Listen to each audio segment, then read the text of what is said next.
بسم الله الرحمن الرحيم الرحمن علم القرآن خلق الإنسان علمه البيان الشمس والقمر بحسبان والنجم والشجر يسجدان والسماء رفعها ووضع الميزان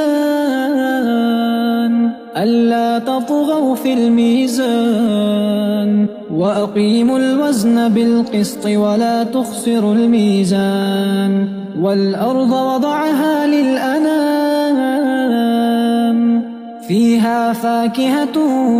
والنخل ذات الأكمام والحب ذو العصف والريحان فبأي آلاء